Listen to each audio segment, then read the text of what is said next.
Pozdrav Fantasy Masteri, evo nas u specijalnoj epizodi pred početak svetskog prvenstva u Kataru. Kako da najavimo ovu epizodu, kako da počnemo? Ne znam, i meni je jako teško, uzbuđen sam već par dana. Ovo je možda jedan od naših definitivno najvećih, odnosno najbitnijih ciljeva kada smo počinjali ovaj podcast, a to je da svakako ljudi koji ćemo dovesti na gostovanje na naš podcast, bilo gostovanje upravo ovog gospodina fudbala, tako da ga nazovem. Tako da pre svega hteo bih da predstavim Vladu Novakovića, jednog od, pa možda i najpoznatijih komentatora sport kluba, fudbalskog analitičara. Verujem da toliko ljudi zna za njega da je možda i suvišno da najavljujem i objašnjavam ko je ovaj gospodin i njegov veliki CV, pre svega fudbalski.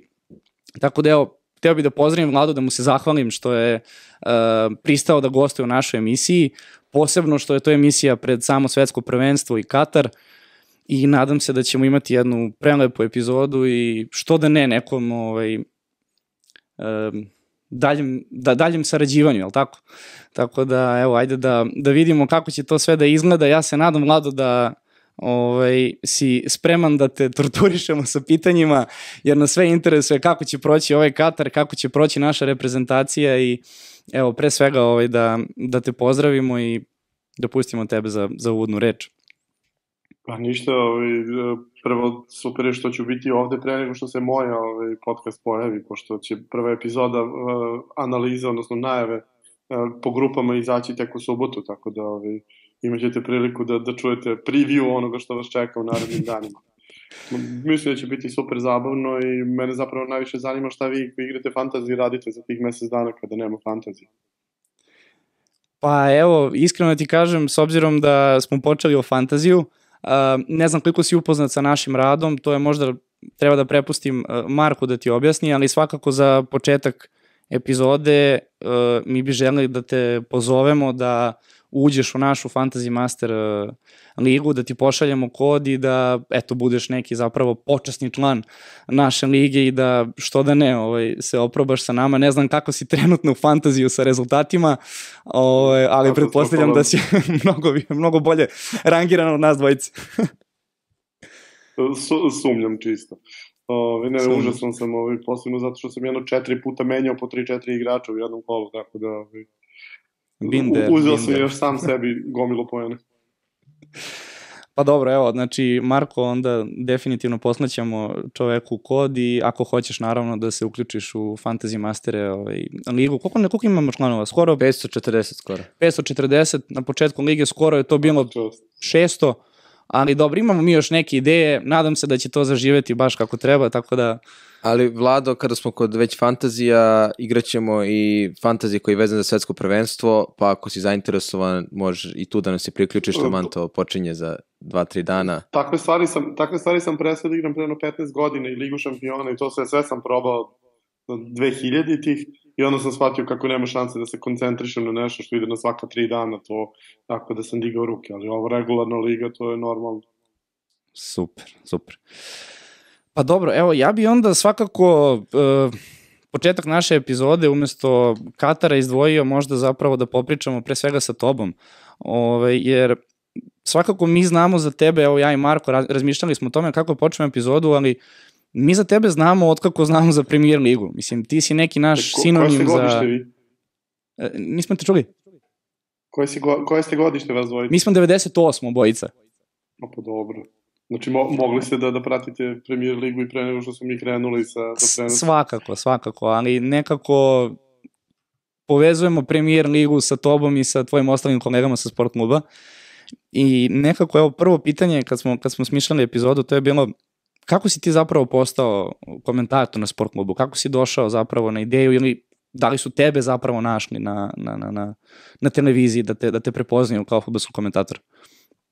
Pričao sam o tome već mnogo puta na raznim mestima, generalno nikad mi nije bio plan da radim utakmice, to me nikad nije zanimalo, ali eto, sticajem okolnosti, okolnim putem došao sam dotle, ja sam uvijek hteo da pišem o fudbalu i onda se desilo da je sport klub pokretan i da im je trebao neko ko će da prati Manchester United, zbog toga što je MUTV bila jedna od televizije od koje su oni dobijali sadržaj. I u tim ranim danima, mislim, ne znam koliko se vi toga možete sećati, imali ste 8 godina, ali sadržaj je bio onako baš super bizaran, imaš 5 sati, 10 sati živog programa i ostatak kreiraš uz, ne znam, pomoć starih snimaka, pa smo onda išli na to, pošto smo imali 3-4 klubske televizije, radili smo prenose juniorskih utakmica, šta god ima, bukvalno. I pošto MUTV prati United, trebao im je neko ko zna United i producent kuće bio u fazonu Apo, Vladu ćemo zvati. Izvali su me i to je bilo super. Sad, 3-4 godine, sledeće, mi smo radili 4 godine zajedno pre toga, tako da je on sve znao. I onda 3-4 godine kasnije počeli su da stižu ozbiljne lige, jedna za drugom i na kraju 2010. Premier Liga i sve ostalo je bilo logično i nekako mi je veoma drago što sam bio deo obe kuće koje su promenile način na koji televizija tretira fudbal u balkanskim krajevima. Prvo bio sam na B92 u vreme kada je B92 kupio Ligu šampiona.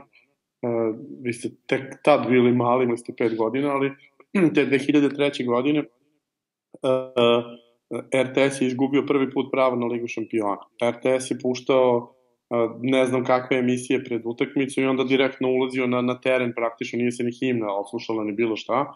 I mi smo uleteli sa kompletnom akcijom, sa studijom sat vremena pre utakmice, posle utakmice, analizom, kupili neki software, da pokazujemo na terenu. Bukvalno takvih stvari nije bilo nigde na televiziji u to vreme kod nas.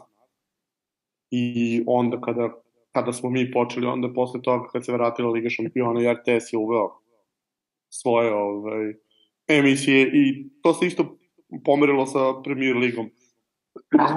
Izvinjam se, sa Premier Ligom 7 godina kasnije kada je Sport klub kupio, bio je to prvi pokušaj da ti imaš neki sadržaj koji nije samo utakmica.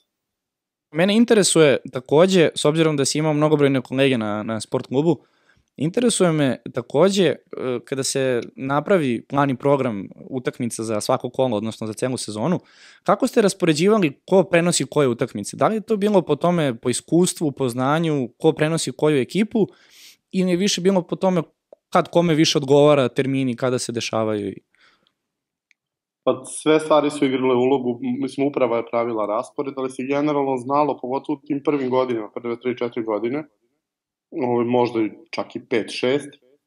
Generalno svako imao klub koji prati više od ostalih i onda je radio većinu utakmica tog kluba, ali je i termin igrao ulogu zato što se znalo kome šta odgovara. Recimo Gojko i ja nikad nismo volili da radimo one podnevne utakmice, a opet bilo je ljudi koji ne vole da rade večernje utakmice, tako da smo se tome prilagođavali i zbog toga su generalno sastavljeni takvi rasporedi. Onda posle naravno kako se dodavala nova ekipa, pošto smo mi utrostručili broj ljudi koji to radi tokom tih 10 godina. Novi momci su uletali, svako od nas je počinio da radi različite druge stvari, drugo portfolio kuće se promenio. Mi smo podigli, u to vreme kada je krenula Premier Liga na Sport klubu, mi smo se tada proširili zapravo sa 3 kanala na koliko beše, 7, 6, a sada ih imamo 12 ili 13. Ako računaš golf kao sportski kanal, to je 13. Tako da je potpuno drugačiji metod svega toga, treba sve to ispokrivati, razni novi sportovi, razne interesovanje drugih ljudi i sad se sve uklapa. Tada je bilo mnogo manje i mnogo lakše da napraviš plan, jer jednostavno znalo se ko radi Arsenal, ko radi Chelsea, ko radi United, ko radi City, onda posle ovo lako ispodališ ostalo. Jasno. Pa evo, sad kad spomenjamo već timove, čisto da znaš, Marko je takođe navijač Uniteda. A ja sam ovde jedan uljez... Moj sapatnik. Nismo te čuli. Kažem, moj sapatnik. Da, tako je, sapatnik. Živimo u agoni 10 godina. Da, dok sam ja jedan uljez, ozbiljan i navijač City-a, mada nećemo da ulazimo u to jer od 2000 IHH 5, PESA 5 i tako dalje, ali ljudi mi ne veruju, nema veze, nije ni bitno, ali eto čisto da znaš da imaš svog sapatnika, kako si rekao. Dobro, znaš šta me interesuje takođe? Evo, s obzirom da je Premier Liga otišla sa Sport kluba sada, sigurno možeš da izdvojiš neku utakmicu, neki moment koji si ti prenosio, koji ti je stvarno ostao ubeležen u sećanju kao možda najbitniji ili jedan koji se najčešće sećaš, da li što si komentarisao, analizirao, da li se nešto ostvarilo, evo, ostavljamo tebi da izabereš, ali interesuje me to jedan highlight premijer lige dok je bila na sport klubu i dok si prenosio? Šta ti ostaje u sećanju? Pazi, sigurno je highlight posljednja Fergijeva utakmica. Mislim, to ne može da ne bude highlight prvo zato što je išla tako kako je išla, ko se ne sjeća rezultata, bilo je 5-2 za United protiv West Broma, na kraju je bilo 5-5. Lukaku je dao 3 komada za West Brom. I onda je posle to sve se pretvorilo onako u ispriče koji traju još sat vremena po terenu i ostalo. Tako da je s te strane to sigurno utakmica koja onako ima posebno mesto i najveći značaj od svih njih. Ok, mislim, uradio sam, čini mi se, 2 puta utakmice koje su direktno odlučile tada prvaka, 2 puta utakmice koje su direktno odlučile ko ispada iz ligi. Ali ovo je ipak najveća svih. Ali moja omiljena utakmica je naravno FA Cup meč između United of Manchestera, navijačkog kluba i Rochdale, koja je završena 3-2 za osmoligaša protiv četvrtoligaša golom u 92. minutu. Na najneobičniji moguć način gde lopta prolazi kroz golmana, niko ne zna kako, i pandemonijum na tribinama gde igra osmoligaška ekipa. To je apsolutno ono zbog čega sam hteo da se bavim fudbalom od uvek. Ovo ostalo je onako, mislim, prirodna stvar, posao. Znaš kako, mislim, na početku kao svi koji počinju da rade nešto, vidjet ćete to i vi kad budete radili 3. sezonu podcasta, osjećaj se menja, znaš, vremenom postane ti navika. Na početku je bilo, ja idem na utakmicu, ja vidio sam uživo nekog igrača, pa onda 2008. dođe finale Lige šampiona i ja stojim ovako na metar od Ronalda koji završava sezonu u kojoj je dao 42 gola, završio sa zlatnom loptom i tako dalje i tako dalje. I onda ti posle osjećaj potpuno drugačiji, nemaš više, nije onaj tip loženja i onda tražiš te posebne stvari koje će da te rade. Ok, Premier Liga je super, naravno da najviše volim. Moram da vam kažem, meni je ova sezona Premier Lige bolja od sigurno 6-7 prethodnih. Baš je onako, super je takmičenje. Ponovo je počela da liči na onu englesku ligu kakva je nekada bila. Ja generalno nisam volao pravac u kojem ide Premier Liga još tamo od 2010. Ali ovo sada mi se sviđa, zato što ponovo se ponašaju kao pravi engleski klubovi, a to je niko se nikog ne plaši i niko se nikome ne sklanja. Da, pa evo sad, s obzirom da si pomenuo odlazak Sir Alexa Fergusona, prosto, evo, mislim i kao navijač City-a moram da ti priznam da ako postoji neka osoba u fudbalu, ako ih biramo 3, 4, 5, i ja ga cenim kao jednog od definitivno najuglednijih ljudi u svetu fudbala, mogu te ga zamislim kako ga Marko gleda. Interesuje me, da li si osetio tada u tom momentu kada je otišao da će to biti prekretnica za United, ili si mislio možda da će ipak United kao ime i brand sam za sebe u tom trenutku kao definitivno najveći engleski klub, ako ćeš se složiti, da će uspeti na osnovu tog imena i svog prestiža da nastavi dalje samo sa nekim drugim Alexom koji se ispostavio kao neuspešan, jel te, David Moyes, jel tako? Pa, znaš kako, 2008. 9. 10. kada je bilo neminovno da će Fergie uskoro da se povuče, ja sam mislio da United ne može baš da ispane toliko glup. Jer jedna je stvar kad učiš na tuđim greškama ili ne znam, nikad nisi video nešto slično, a druga je stvar kada si u klubu koji je 68. bio prvak Evrope i onda se trener povukao 69. i onda se vratio posle godinu dana zato što je sve krenulo se raspada i onda je klub ispao 74. iz lige. Dakle, za 5 godina si ti iz statusa šampiona Evrope stigao dotle da ispadaš iz prvog engleskog ranga i to pobedom City-a i to golom koji je Denis Law postigao. Dakle, tvoj heroj kluba. I razmišljaš kako je nemoguće da neko sebi dozvoli da mu se desi katastrofa koja mu se već desila neposredno pre Fergusona, oni 26 godina nisu bili prvaci. I onda shvataš kako će se to zapravo desiti onog trenutka kada David Gill saopštava da ide, što je bilo 2 meseca pre Fergije, jer ja imam utisak da je on zapravo bio i važniji lik tu. Mislim, Fergie je bio super važan oko stvari na terenu, ali da je Gill bio taj koji je držao situaciju u klubu pod kontrolom, da se nikada ovaj raspad van terena, van klupe ne bi desio da je neko sa tim iskustvom i sa tim uticajem ostao u klubu. I tebi u istom trenutku, mislim, prva stvar koju radiš u menadžmentu, kom god poslu da radiš, jeste da ne smeš da dozvoliš da tebi ceo menadžment ode odjednom. United je sebi dozvolio da 2 jedina bitne čoveka odu u istom trenutku i odjednom se stvara vakum i ti tog trenutka shvataš ili ćeš momentalno uspeti da srećno ubodeš nešto, ili upadaš u probleme.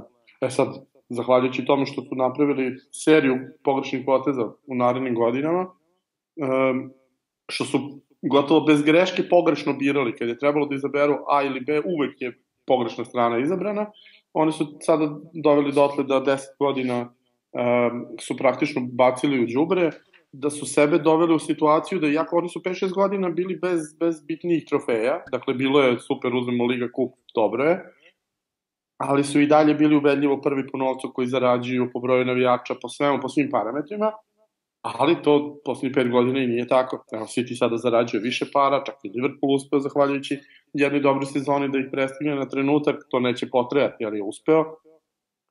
I prava je sreća zapravo što Chelsea je imao svoje probleme pa nije uspeo da ih gurne na treće mesto, a Newcastle će pregaziti sve, sad je to jasno i sasvim sigurno će, samo je pitanje sledeće ili one tamo godine da bude najbogatiji klub na svetu, stvarno. I to nisu sebi smeli da dozvole, zato što United za razliku od City-a, za razliku od Newcastle nema garantovani izvor prihoda, neće gazda da da pare za klub, nego klub mora sam da zaradi. I onda tebi jedan tip greške vodite u drugi tip greške, u treći tip greške i sad napravio si situaciju koja je vrlo čudna, jer pre 40 godina kad si upao u problem, ispao si iz lige. Sada više ne može. Sada jednostavno koliko god da su loši ovi veliki klubovi, nikad Chelsea jednom bio 10. Znači niko nikad ispod 8. mesta nije završio. Znači ti si praktično ili na mesto koje vodi u Evropu ili odmah ispod tog mesta. To je najgora stvar koja ti se može desiti i onda ti tako onako vegetiraš i to je zapravo najgore što uđeš u Ligu šampiona i onda gazda kaže super, ne moraš ništa više od toga. A navijači naravno nikoga ne zanima 4. mesto, ćemo se boriti za prvo ili nećemo. Tako da čudno je bilo, neverovatno je zapravo šta se desilo, ali desilo se i United je fantastičan case study, kogod stane da izučava istoriju sportskog menadžmenta, United će biti 6. stranica knjige, pa sledećih 20 strana kako uništiti klub. Jasno, da. A reci mi, nekad ideja nam je da se vratimo na kraju na Premier ligu, svakako da izanaliziramo i fantasy i trenutnu sezonu, nećemo ti ostati dužni toga svakako, ali evo ono što takođe imamo jedno pitanje, pa ja bi se nadovezao, ako se ti slažeš Čuka sa tim, za svetsko prvenstvo, primetili smo da i kada smo prosto istraživali samu Premier ligu i tvoju karijeru na sport klubu, primetili smo da dosta voliš da komentarišeš malo egzotičnije lige, ako ćeš se složiti. To egzotičnije mislimo na CONCACAF i na ostale, da kažemo, selekcije, odnosno van Evrope. Pa eto, s obzirom, ne znam da li si stigao da pogledaš dokumentarac na Netflixu o FIFA i svetskom prvenstvu i tom čuvenom Kataru i Rusiji koji su bili. Prosto mi interesuje eto tvoje mišljenje, jer konkretno evo nas dvojica smo pogledali, evo da vidimo sa tobom prvo šta te privuklo kod tog CONCACAF-a i kako bi prokomentarisao Jacka Warnera i Checka Blazera, svakako kao jedne momke onako izuzetno upitnog karaktera i evo bliži nam se taj Katar pa i ljubitelji fudbala koji možda nisu čuli za njih, kako bi ukratko objasnio njima zašto mi sad upravo gledamo svetsko prvenstvo u Kataru i zašto je prošlo bilo baš u Rusiji. Imaš ti tu i nekoliko još dodatnih priča, znaš za priču Sarkoziju i Platiniju. Naravno. Gde Platini dolazi na razgovor kod predsednika Republike u tom trenutku Francuske, a tu sedi šejk i predsednik Republike mu ni 5 ni 6 kaže, slušaj, mislim da je u našem interesu da ti glasaš da Katar bude domaćin. Pa vidi, Vlado, da se to desilo nije rekao da se ništa nije desilo. Da, ništa se nije desilo. Za koga si glasao? Za Katar. I, gle čuda, sledeće godine klub iz Pariza dobije katarske vlasnike i zilijarde, biliona, triliona. Mislim, meni tu zapravo ničeg spornog nema. Ti si napravio kompletan sistem FIFA, UEFA i svih mogućih nacionalnih federacija i nacionalnih saveza.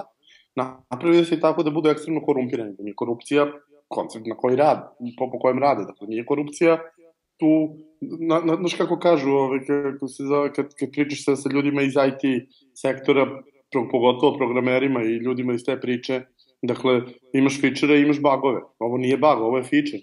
Nije slučajno, nije greška to što je FIFA korumpirana. FIFA je napravljena da bi bila korumpirana Ljudi rade, pokušavaju da uđu u fudbalski savez, da bi ušli u UEFA, da bi ušli u FIFA, da bi na neki način se okoristili finansijski. Niko ne uđe tamo s idejama i super, sad ćemo i da popravimo stvar, nego daj da uzmemo neke pare.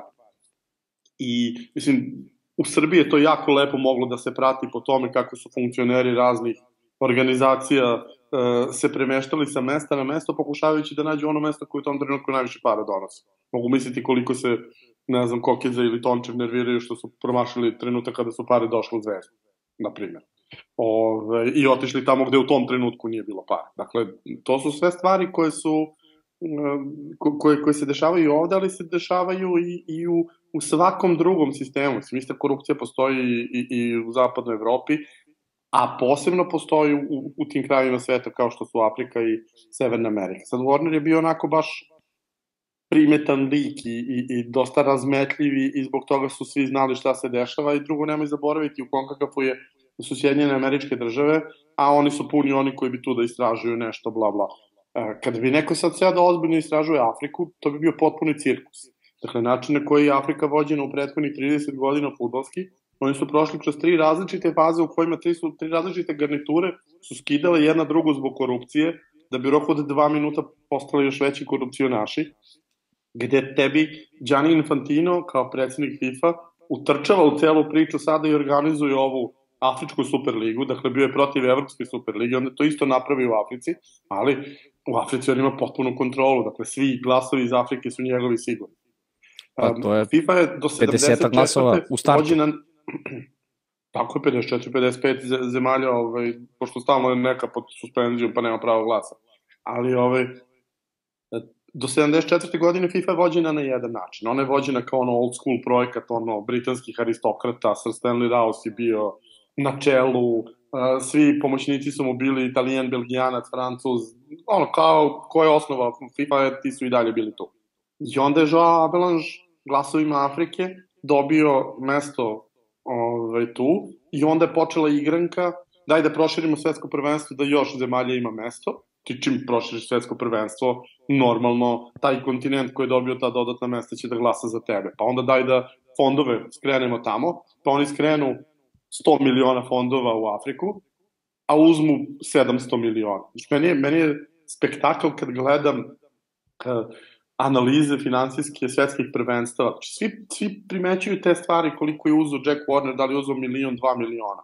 Pazi, mi se pričamo potpuno o brojevima na potpuno drugom nivou. Svetsko prvenstvo recimo donosi FIFA između 4, 5, 6 milijardi godišnje. FIFA uzima od tih 4, 5, 6 milijardi FIFA podeli, na primjer, domaćinu 10%, podeli reprezentacijama 15%, podeli za neke troškove 5% i sve ostaje njoj. FIFA je grupa od nekoliko stotina službenika negde u Švajcarskoj i oni dobijaju od jednog svetskog prvenstva za koje ne ulažu ni dinar, jer to mora da uloži domaćin, jer borio se da dobije domaćinstvo. Znači, nemaš nikakav rizik, imaš proizvod, nemaš nikakav rizik, ne ulažeš ništa, a dobijaš nenormalne količine novca, to su 2,5-3 milijardi dolara. Tako da, ok, jeste Jack Warner stvarno specifičan i Sahajato je specifičan i Grandona, pokojni predsjednik Argentinske federacije koji je 40 godina bio funkcioner. Bukvalno kao u vreme kad sam ja bio mali, pa one Jagnjiće brigade, gde je isti čovek na 10 funkcija 50 godina. To isto tako funkcioniše fudbal. Tako da, to i ljubav prema fudbalu su dve odvojene stvari. FIFA je organizacija, svaka organizacija je loša.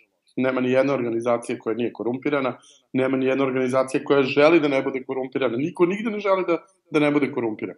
Prethodna UEFA je bila na jedan način, ova sadašnja UEFA je na drugi način, ali ti nemaš, niko nisu čak i ne pravi da želi da očisti stvari. Ti ako želiš da očistiš fudbal, ti stvarno to možeš da uradiš za godinu dana. Ali nikome nije u interesu, svako hoće da uzme deo toga. Da se sada vratimo na tvoje primarno pitanje zašto ja volim CONCACAF fudbal i ostale bizarne fudbale. Ja se ložim na fudbal od kad znam za sebe. Ja sam 80. godina sa svojim drugarom, pazi, to je mnogo pre interneta, kupovao svaki magazin koji postoji i onda skupljamo one magazine kad puštaju tabele, pošto ti tad nisi imao ni kladionicu ni bilo šta. Ti si pratio rezultate tako što će možda novine da objave, a onda novine objave Italijane sigurno, ovo ostalo što bi rekli Hail Mary, kao ako bude, bude, ako ne, nikom ništa. Kao saznaćemo ko je prvak engleski, ali kao ono, finska liga, niko ne zna ko postoji. Međutim, bilo je 2-3 specijalistička magazina koje tako uzmu i na kraju sezone objave kompletne tabele svih liga u Evropi. I nas dvojice igramo kaladont sa imenima klubova koji su u tom trenutku te godine prvoligaši. Ok, nisi mogo 2 slova, ali kao daj neke jedno slovo, pa onda jedan drugome nabacujemo ona nezgodna slova, nešto na slovo K ima 4 kluba, pa kad istrušimo sva 4-5 i gotovo kraj partije. I tako je počelo. Znači, uvek sam voleo, ok, naravno da volim ove velike lige, ali kao, znaš, super mi je zabavno da pratim i ovo što mnogi ljudi ne vole. I onda, ja gledao sam gomilu afričkog fudbala, gomilu azijskog fudbala, gomilu severnoameričkog fudbala. I onda kako bilo šta stigne od toga, jedini sam stvarno to pratio u ekipi. I kako bilo šta stigne kod nas, uvek ja po pravilu radim prvu utakmicu, ponekada i prvih nekoliko utakmica, zato što ću ja najlakše da se snađem, da nađem gde se uzimaju sastavi, gde se nalazi analiza ko je povređen, ko nije, gde vesti da uzmemo, i onda kada ja prođem kroz sve to, ja pošaljem svima kao, tu vam je to, tu vam je to, tu vam je to, onda i drugi mogu da rade. Pošto možda bude to jako nezgodno. Mi smo imali tu situaciju kad je krenula korona, kad tebi prestaju prenosi svih normalnih liga i na svetu se igraju 4 takmičenja, Beloruska liga, Tadžikistanska liga, Nikaragvanska liga i Kup Burundija. I sad Kup Burundija ne postoji u prodaji, mi kupili sva ostala 3. Dakle, jedina 3 takmičenja koje se igraju na svetu mi prenosimo. Pazi, od ta 3 takmičenja Belorusija, ok, igraju igrači iz naših krajeva, znaš klubova iz Evrokupova. Džene, da. Znaš, imaš Bate Borisov, kao, ajde, ok, Čovječe, kreće Tadžikistan, prvo kolo utakmice, znači, Belorusiju sam radio tako što sam bio na nekom pregledu, či krenula korona, zatvorili grad, ja u 5 sati na čitanju, i kaže mi, zvoni mi telefon dok sam na pregledu, ja se javljam posle kao što je bilo, imaš u 6 sati utakmicu Beloruske lige. Kao kod nama Beloruska liga, kao pa kupili smo je pred 12 minuta. Ja ulazim tamo, znači ja ne znam gde, znaš, kao, ti sada recimo kad radiš Premier ligu možda nađeš sastave gde hoćeš 2 sata unapred. Kad radiš neku drugu, malo je teže. Imaš gomiloni koje ti nas okrive i objavljaju unapred i tako dalje, čim se objavi sat vremena. Belorusija ništa od toga nema. Znači, moraš da nađeš gde su sastave Belorusa. Kreće utakmica, ti treba da znaš ko su ti ljudi na terenu. I okej, kao to preživim. Sledeće nedelje kreće Tadžikistan. Utakmica u 1 popodne ne postoji na internetu. Od 10 klubova u Ligi 3 ima sajt, Liga nema sajt, Savez nema sajt. Kako šta ćemo da radimo? I stiže mi bez ikakve šale, stiže mi na WhatsApp u 12:58, utakmica počinje u 1, stiže mi poruka, šta je poruka? Foto delegat utakmice, pošto smo mi prvi ikada kupili ligu, je slikao kako se zove zapisnik za jednu ekipu, za drugu, i dobio sam u formi 2 fotografije kako se zove sastave timova, pritom zapisnik je na tadžikistanskom pisan rukom. A imena su Hadžinurat Mulabulov. To ste da kažem, verovatno mu je prezime sva slova abecede koja postoje. Ali bukvalno kad imaš onaj kviz, kao pa možete vodi koja slova, šta god da kažeš ima. Nije frka nikakva. Ajde, dok pričam ovo, probat ću da vam nađem, možda će se čak i videti kako je to stvarno. Ajde, čekamo da konačno izgovoriš to ime. Da. Ne, mislim, ludilo. Tako da mislim, stvarno svega i svačega je bilo, ali meni je to zabavno, zato što ja sam, recimo sad, mislim, ovo zvučeći čudno, ali ja sam te Tadžikistance pratio zato što je njihova U19 reprezentacija vice šampion Azije bilo tada, znači zemlja koja nikad ništa nije imala, i odjednom kao vice šampion Azije, ti sad, čekaj da vidim šta je bilo, i pogledam na svetskom prvenstvu ljudi se klali sa Brazilom na 1 gol, dali neke 2-3 spektakularna gola, ispostavilo se da imaju da njima cela generacija igra u istom klubu, pošto kako ko uđe u mladu reprezentaciju pošalje ga u jedan klub lokalni, i onda oni tu igraju, uigrani su spektakularno i rade na specijalima, rade na set pieces, neke rutine rade i uigrani su fenomenalno, jako su i fizički i tehnički zaostali za ostalima, uspevaju na tu uigranost da igraju sasvim ok. I to ti je početna tačka, pa onda teraš dalje. Da, interesantno. A reci mi sad, ajde, s obzirom da ajde, prošli smo konačno tu koronu, završili smo Tadžikistane, Uzbekistane i ostale lige. Da li smeš, evo, ajde da te pitam, to mi je nekako uvek, kad sad gledam fudbal i pratim vikend u vikend, uvijek pomislim šta li rade sada Vlada, Gojko i ostala ekipa. Interesuje me, kako ste odreagovali na situaciju da je Premier Liga otišla sa Sport kluba? Tačnije, vi ste prenosili do kraja sezone Premier Ligu, ali znali ste da će ona definitivno preći na drugi kanal i to čuveno odjavljivanje, ako se ne varam, Viška, da.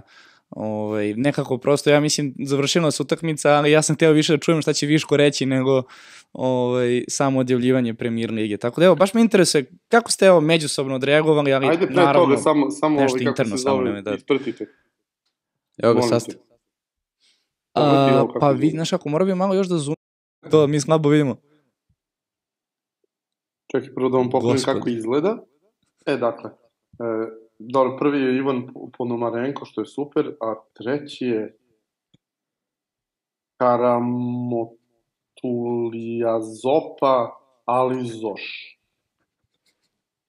I to piše videli ste i sami, pisanim slovima, kemijskom, sa sve brojem. Da, pritom piše broj i deo terena na kojem igramo. Predivno. I za oba kluba tako i tako. Eto. Daj da se vratimo na ovo važno. Pa pazi, mislim, mi kad je krenula čitava priča sa Arenom, kada su došli do drugog nivoa financije u odnosu na sve ostale, mislim, videlo se to tačno. Svake godine po jedna jaka liga odlazila. Prvo išao NBA, što je iskreno za sve nas bilo silno olakšanje jedno. Previše je bilo NBA-a, premalo ljudi to gledalo i ničemu nije služilo i siguran sam da ni njima sad ničemu ne služi osim prestiža, jer jednostavno svi koji se lože na NBA, svi imaju Game Pass. Niko neće da čeka da vidi da li je Srbija, odnosno da li je Evropa dobila danas Denver, kad skoro pa nikad ne dobije Denver, nego gledaš ono što ti hoćeš. Onda krenula La Liga, što je za mene takođe bilo ekstremno olakšanje, pošto zaista od svih 5 liga, petice, nju zaista najteže gledam, i ne znam koliko puta mi se desilo da izguram svih 90 minuta, a kad ne moram. Međutim, Premier Liga naravno nije nešto što ikako želiš da izgubiš, ali bilo je potpuno jasno da će se to dogoditi i dosta pre toga, zato što jednostavno količina fondova nije bila ni slična. Mislim da je to užasno prirodna stvar. Mi smo jedna zemlja koja je tržišno onako zaostala i nije navikla na takmičenja bilo koje vrste. Opet ću se vratiti na onu scenu kada je BDV2 šokirao RTS i uzeo mu Ligu šampiona.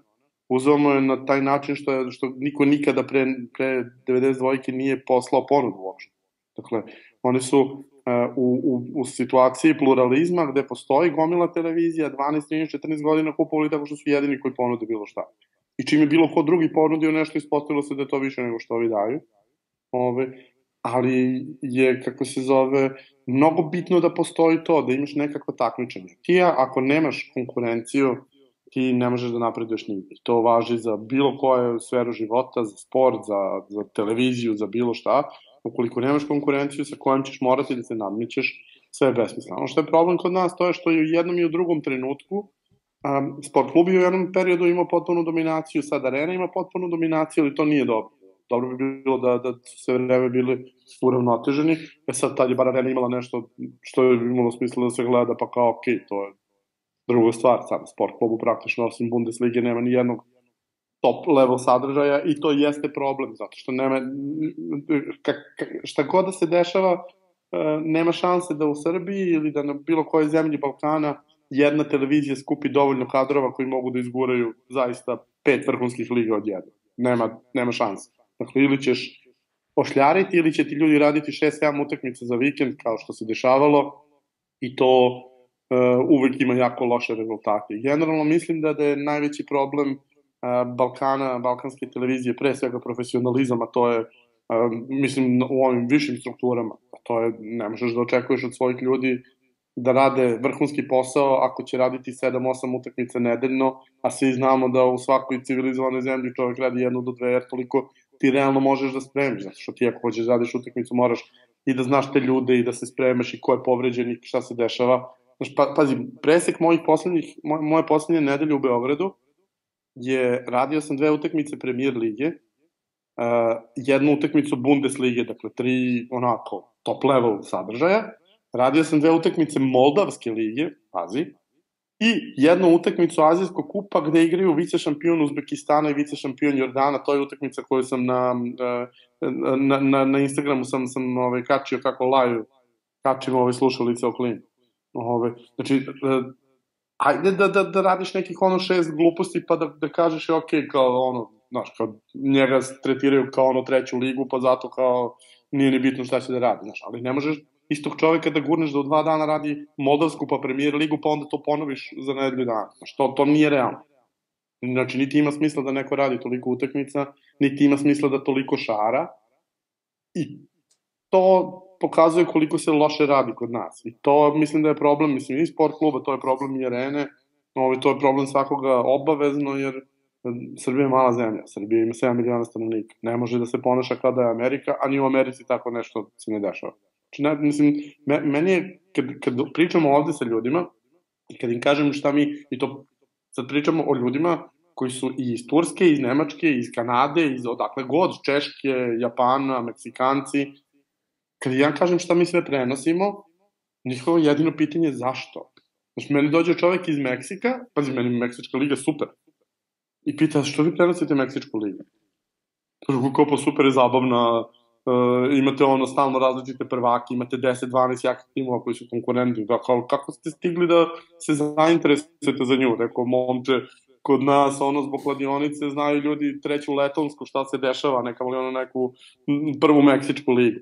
Ali to generalno jeste malo čudno, znaš, ti kome god da kažeš mi prenosimo utakmice Gruzijske ili Moldavske lige, Moldavac će ti kaže, pa čekaj, mi to ne prenosimo, znaš. I to je to. Mene su u nekoliko nedelja intervjuisali ljudi iz Kolumbije, iz Meksika i iz jedne arapske zemlje da me pitaju da je uvijek pitanje bilo što ste odlučili da prenosite našu ligu. To ti govori sve. Sve je super što imate od komentara, ali zašto? Na kraju dana, zašto? Oni su super zadovoljni što se to proširilo. I super je zato što smo mi multinacionalna kompanija, pokrivamo 6 država u regionu, plus smo povezani sa Grčkom i Bugarskom i tako dalje. Znači ti odmah imaš ulaz, to je nekoliko zemalja Evropske unije, ušao si na tržište, znaš, njima to sve znači, zato što to sve sutra donosi pare, to sve sutra donosi bolje klubove, to sve sutra njemu na televiziji donosi više pare.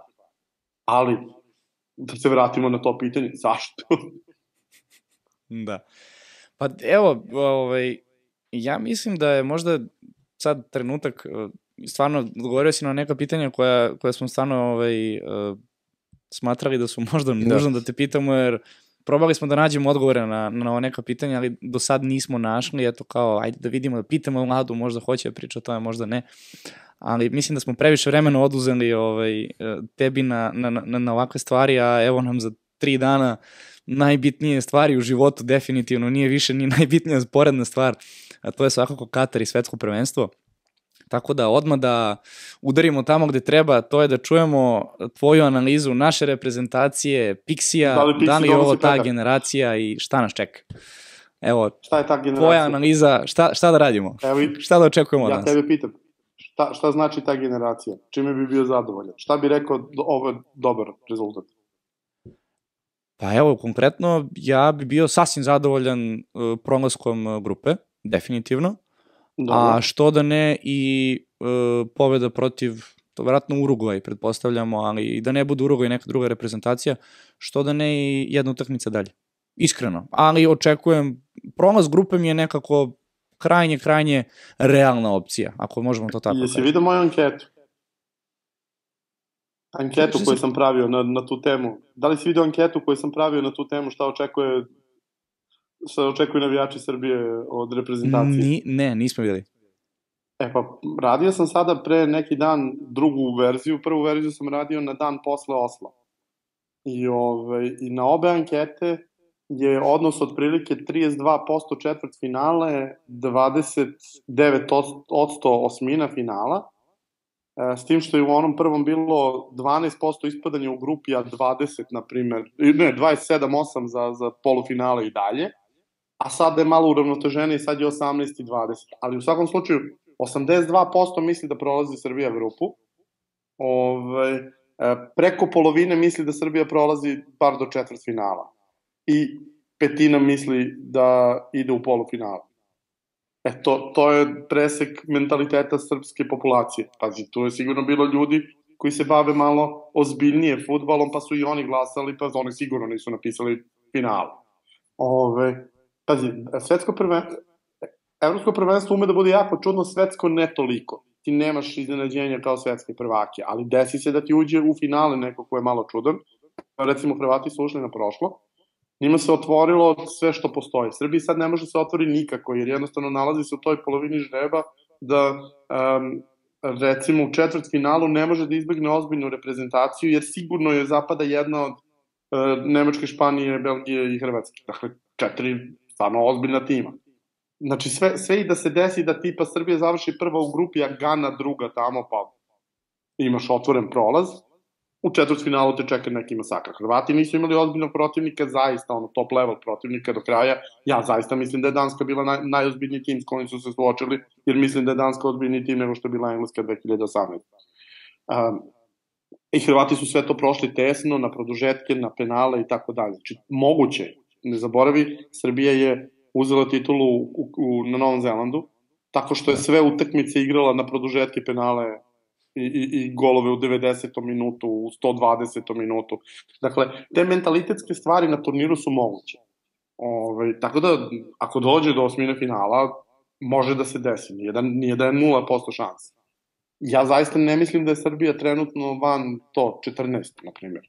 Mislim da postoji 14 ozbiljnih reprezentacija i 18 onih koje nisu. Ono što je problem Srbije je što se nalazi u jedinoj grupi koja ima 3 ozbiljne reprezentacije u grupi. Dakle, ja mislim da ABC imaju samo po jednu, Meksiko više to nije, ove ostaje Senegal bez Manea sigurno nije, u engleskoj grupi nema ni primisli da neko možda bude ozbiljan osim njih. Pa evo sad ćemo proći sa tobom, proći ćemo za par minuta sa tobom grupe. Ideja nam je da napraviš presek i da idemo redom reprezentaciju i grupu i da zabereš na kraju i pobednika. Cijela poenta zbog čega ovo sve pričam je što je Srbija u grupi gde i da ispadneš u grupi ne možeš da kažeš ništa jer stvarno imaš 2 ozbiljna protivnika. Niko drugi to nema. Srbija, Brazil i Švajcarska su jedini baksuzi koji su upali u grupu gde imaš 3 ozbiljna tima. Kao što je 2006. jedina grupa koja je stvarno bila paklena grupa, bila Argentina, Holandija, Obala Slonovače i Srbija, Crna Gora. Tako je sada isto ovo, mislim, pogledaš paket Španija, Nemačka, to je gore nego Brazil, Švajcarska, je li tako? Ali opet, oni nemaju treću ekipu, ovde postoji treća ekipa. Tako da, iz te strane ne bi bila katastrofa ako Srbija ispadne. Ali mislim da je ovaj tim spreman. Mislim da su okolnosti sjajne, zato što generalno Srbija sebe ubije obično pred turnir, sada nije se ubila pred turnir, nema vremena da se ubije tamo na putu do turnira, jer nema vremena, znači obično imaš 25 dana pred turnir, pa odu tamo, pa prave haos u hotelu, pa se neko napije, pa neko puši na terasi, pa cirkus nastane, Južna Afrika 2010. To je svašta bilo. Selektor nije napravio glupost kao 2006. Savez nije napravio glupost kao 2018. Dakle, sve i dalje okej. Ništa se loše nije desilo. Pixi sve drži pod kontrolom. Dakle, sve je složeno da ovdje treba da se desi nešto dobro. I s te strane, to je ono što mi daje optimizam. Prvo što Pixi bezgranično verujem uvek, kad je imao 17 godina i igrao fudbal u Nišu. Do toga da najvažnije stvari igračima veruju. To je početak i kraj svega. Kad Pixi uđe u slačionicu, svaki igrač zna, aha, Pixi je veća zvezda od mene i to je mnogo, mnogo, mnogo važno, zato što to ih sve spusti na zemlju. Srbija ima još jednu važnu osobinu, to je što su dve najveće zvezde reprezentacije su 2 najnormalnija momka na svetu. Dušan Tadić i Aleksandar Mitrović. Mislim, dobro, Mitrović je lud na neki drugi način, ali je savršeno normalno ljudsko biće. I, znaš, ali to je to. Mislim, ja ne znam koliko se sećate vi Mitrovića kad je počinjao karijeru. Kako ne? Svi smo bili u fazonu, ovo će da dobija 30 crvenih kartona po sezoni. On iz toga se pretvorio u najnormalnije ljudsko biće na svetu. To je najveći napredak jednog fudbalera koji sam ikad video. I, znači, imaju super rezultate, super karijere, ostvareni su skroz, ali nemaju, znači, ti vidiš po načinu koji se oni ponašaju na terenu van njega, da su normalni likovi. To Srbija nikad nije imala. Srbija uvek imala bar 3, 4 koji će da dobiju crveni, da se pobiju, da pljunu, da ne znam šta, da bude svašta. ti ovde znaš da je ekipa svana onako obema nogama na zemlji, znaš da selektor drži stvari pod kontrolom, znaš da su samouvereni, to su sve jako dobri znaci. Pre neki dan sam gostovao, prvo mesto gde sam gostovao tokom ove pripreme za Mondijela, gostovaću za sada bar 7, je bio BBC, svetski servis BBC-a i radili smo tokom noći, Brazil je predstavljao tim Vikeri, Craig King sa Twittera, super poznati lik je predstavljao Švajcarce, Kamerun je imao svog novinara, ja sam predstavljao Srbiju. Ja sam njima rekao tamo u programu na BBC-u, kad su pitali kako će se završiti grupa, rekao sam idu dalje Švajcarska i Srbija. Znači, Brazil je prvi favorit po kladionicama, prvi favorit po većini analitičara i tako dalje. Ja mislim da je Brazil super tim. Ako postoji nekada šansa da Brazil ispadne, to je ovaj turnir. Dakle, Švajcarska, užasno nezgodan tim, koja kad je bila slabija pre 4 godine, a Brazil jači, uzela im je bod, je tako? Srbija dramatično napredovala u odnosu na 2018. Ako ne budu pobedili Srbiju, oni će biti u problemu. Zato što će, grupa je takva da će protiv Kameruna svi dobiti. Znači, bukvalno svašta može da se desi. Da. Ako sam te dobro razumeo, ti najavljuješ da Švajcarska i Srbija prolaze grupu i da Brazil ne prolazi ili očekuješ ako se nekad desi da će to biti ipak ovaj put? Ovo drugo svakako, mislim da je sada najbolja šansa ikada da Brazil ne prođe. Mislim da postoji bar 30% šansi da Brazil ne prođe grupu. A to je, ja od kad pratim fudbal, ja mislim da zajedno da sabiram svih tih 10 prvenstava, ne bi skupio 30% šansi da ispadne u grupi. Mislim da ovo putu... Vlado, reci mi, ovo sad je ekskluziva za nas, da najavljuješ da Brazil prolazi grupu. Ne, mislim, realno Brazil je tu najjači. Srbija i Švajcarska su tu negdje. Jedni i drugi su dovoljno dobri da prođu. Jedni i drugi su dovoljno dobri da ne izgube od Brazila. I jedni i drugi moraju da pobedu Kamerun. Pa pazi, baš sam gledao to, mnogi najavljuju da će zapravo ključna utakmica i za Švajcarsku i za Srbiju biti ne Brazil nego Kamerun, jer kao, ok, šta god se uradi protiv Brazila, pretpostavlja će biti identičan rezultat, ali na kraju dana, ako Srbija i Švajcarska odigraju jedan nerešeni rezultat, bitno je ko ima bolji uspeh protiv Kameruna i onda mnogo najavljuju taj Kamerun kao jako bitnu utakmicu. To je bilo i 2018. da se sećaš, dakle, izgubit će jedni i drugi od Brazila, dobit će Kostariku i onda međusobno. I šta se desilo kad je krenula grupa? Odmah prvo. Švajcarci uzeli Brazilu bod. Znaš, i to je to. Tada je Švajcarska bila jača od Srbije sigurno. I tada sam rekao da će Švajcarska proći, a da Srbija neće i tad je bilo kako je to moguće, pa znaš, vidiš koja je razlika, da ne pričamo o tome kako je bilo stanje u srpskom timu i tako dalje, raspad, Krstajić, Muslin i sve to. Ti si tada imao situaciju gde Brazil igra možda najbolje poluvreme poslednjih 15-20 godina, znači ubili su Švajcarsko prvo poluvreme i kako je krenulo drugo poluvreme, Švajcarci su ih zaustavili, dali im gol i do kraja Brazil ne zna da imaju jednu šansu za gol. Brazil je jako čudna ekipa. Ovo prvenstvo je puno jako čudnih ekipa. Nijedna jedina ekipa na turniru nije cela. Dakle, svaka ekipa na turniru ima baš ozbiljne mane, ozbiljne falinke, ozbiljne rupe u sastavu tima. Neki imaju kompletne delove terena nepostojeći. Pogledaj francusku reprezentaciju na sredini terena. Pogledaj Brazil u odbrani. Pogledaj Engleze na 5 pozicija. Pogledaj Nemce u centralnoj odbrani. Znači, gotovo svaka, pogledaj Špance u napadu. Dakle, gotovo svaka reprezentacija ima baš onako strukturalne probleme. Onda pogledaš te male reprezentacije i one zapravo nemaju te strukturalne probleme, zato što su one uigrane, kod njih se zna ko šta radi, one već dugo rade na tome i Srbija takođe nema baš, bog zna kakvu odbranu, ali je ona mnogo manje problematična u odnosu na napad nego u Brazilu. Pogledaš brazilski napad, 10 igrača, da ti stane dah. Međutim, koliko od njih može na teren odjednom? Brazil ima 5 super levi krila za ovaj turnir. Koliko će moći da stavi na teren? 2 ako nategne.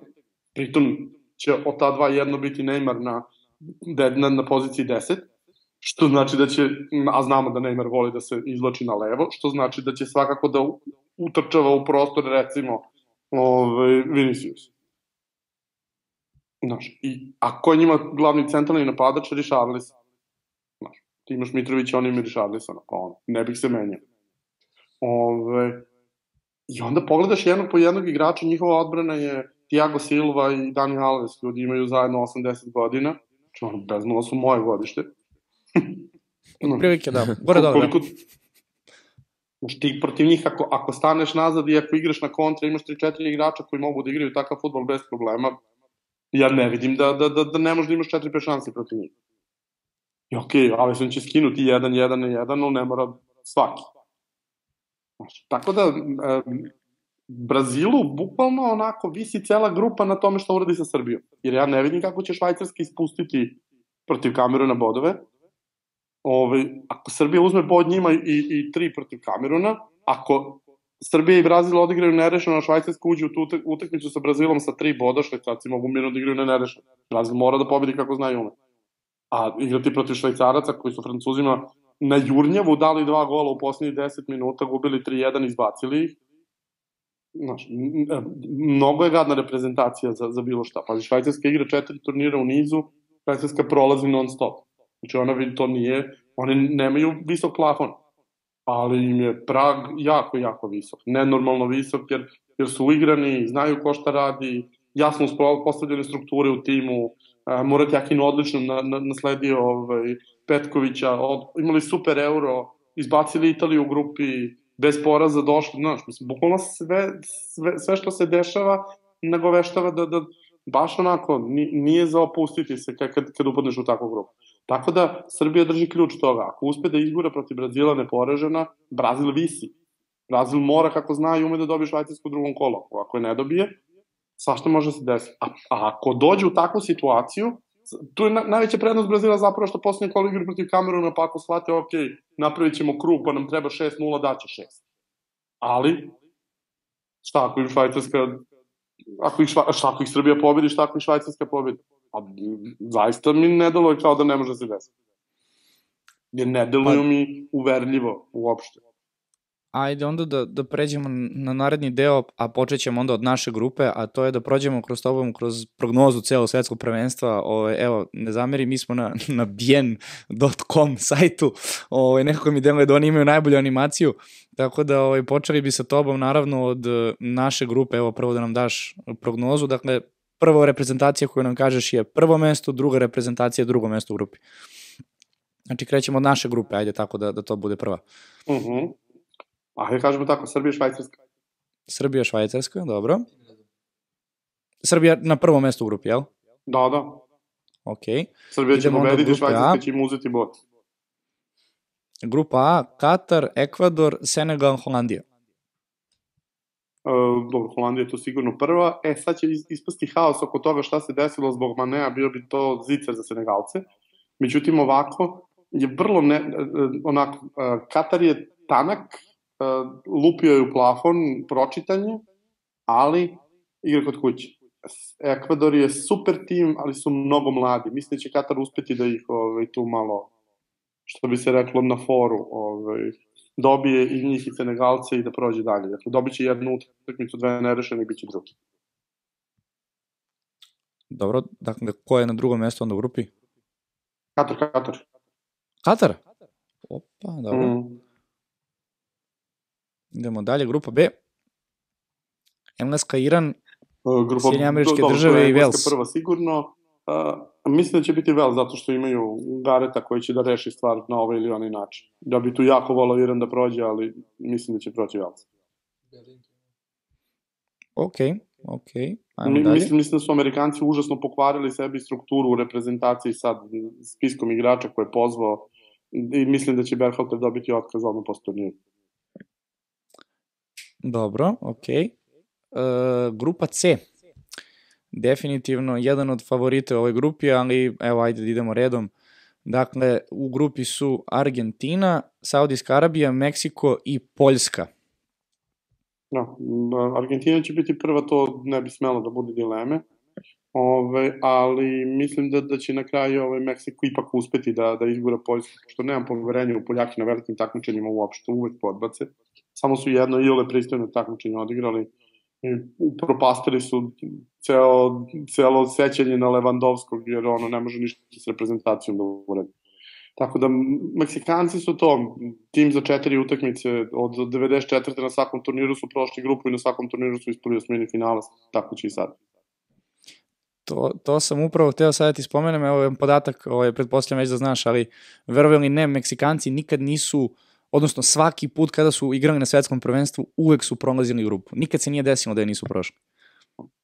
Dobro, mislim, ispadali su ranije kada nije bilo grupa, ali uvek su prolazili grupu i to mislim, čak i kada je frka, mislim, 2014. su izbacili Hrvatsku u direktnom okršaju, tako da, mada su opet i oni ušli kao i Švajcarci na prošlom turniru iz bolje pozicije, jer je Hrvatska morala da juri rezultat, jer su Meksikanci skinuli bod Brazilu. Pazi, Brazil 2 prvenstva, kod kuće ispustili bod protiv Meksika, u Rusiji ispustili bod protiv Švajcaraca. Dakle, Brazil više nije izađu na teren 9 bodova, ajmo dalje, nego mnogo su to drugačije okolnosti.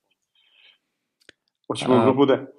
Idemo sad grupa D, da, verovatno tebi omiljena grupa, ali evo, jedno čak i od pitanja koje smo dobili za tebe, konkretno informacija da kada god se desilo da su Francuska i Danska zajedno u grupi, da li na evropskom ili na svetskom prvenstvu, neko od te dve reprezentacije osvajao turnir. Ili Dansko uzme titulu, da. Tako je.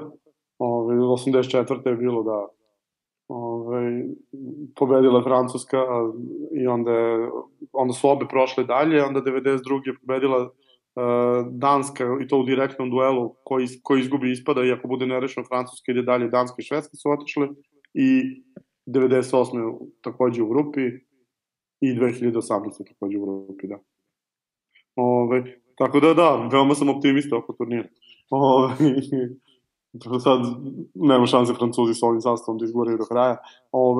Vrlo je škakljiva utakmica, s jedne strane hteće jedni i drugi da izbignu Argentinu, dakle niko se neće sklanjati, a sa druge strane Danska je tukla Francuze 2 puta ove godine i to u obe utakmice bila potpuno dominantan tim i Danska je sigurno za klasu bolja nego prošle godine na Euru. Ali ajde neka bude Francuska-Danska. Ok. Biće nerešeno i Francuzi će na gol razliku uzeti prvo mesto u grupi. Sa po 7 bodova. Dobro. Naredna grupa E. Španija, Nemačka, Japan, Kostarika. Možda da se jako kratko zadržimo na ovoj grupi, pretpostavljam. Jako je teško pogoditi zapravo ko će od njih završiti. Ajde nek bude Nemačka, Španija, jer Nemačka je tim koji uvek uspeva lakše nego Španija da natovari nekoga sa 6 komada.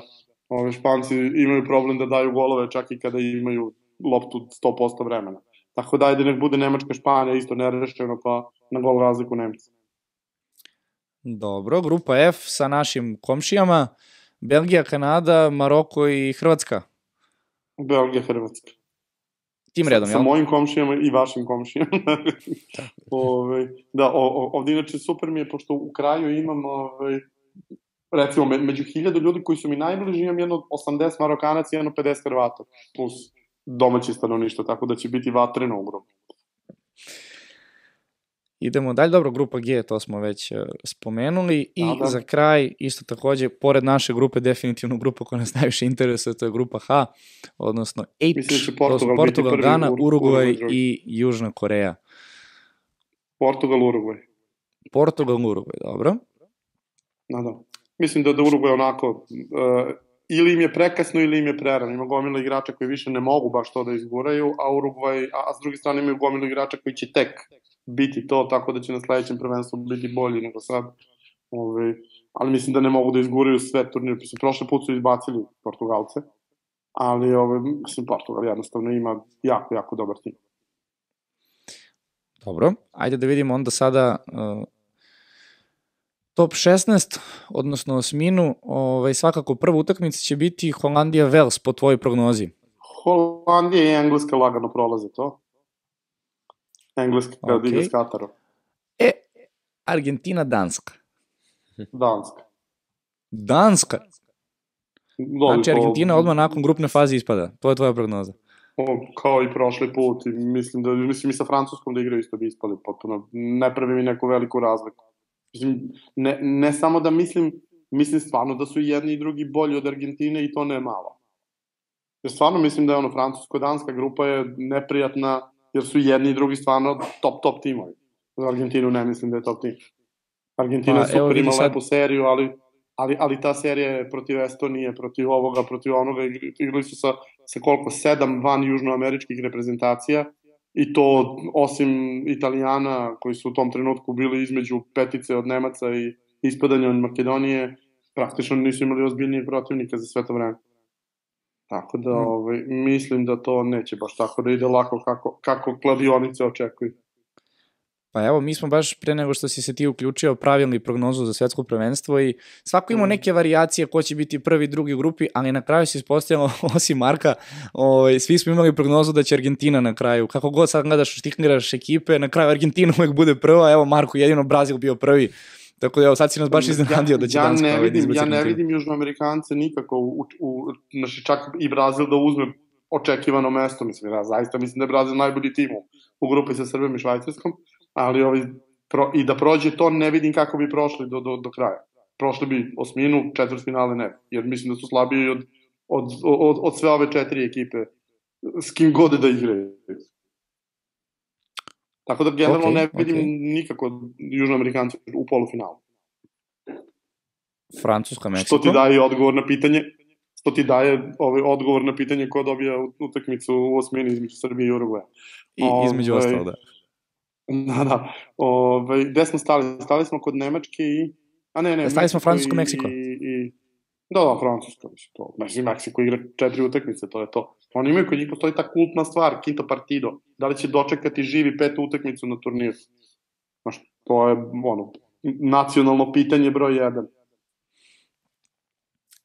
Nemačka, Hrvatska, sledeća? Nemačka, ali to će biti baš dramatično. Hrvati vole da igraju protiv Nemaca, mislim da će Nemci proći, ali baš je onako, napeta utakmica. Rad za bornu. Dobro, i onda su nam ostale 2 za kraj, to su Belgija, Španija i Portugal, Švajcarska. Portugal prolazi i Belgija prolazi. Ok. Sad ispadne ovako, Holandija, Danska i Nemačka, Srbija, ponavljanje južnoafričke utakmice. Nastavljamo tamo gde su nas preknuli Česi 2021. Holandija, Danska dobije. Rekao sam to i na prošlom Euru, to kažem i sad. To je bila viđena utakmica da bude četvrtfinale, pa su Holanđani...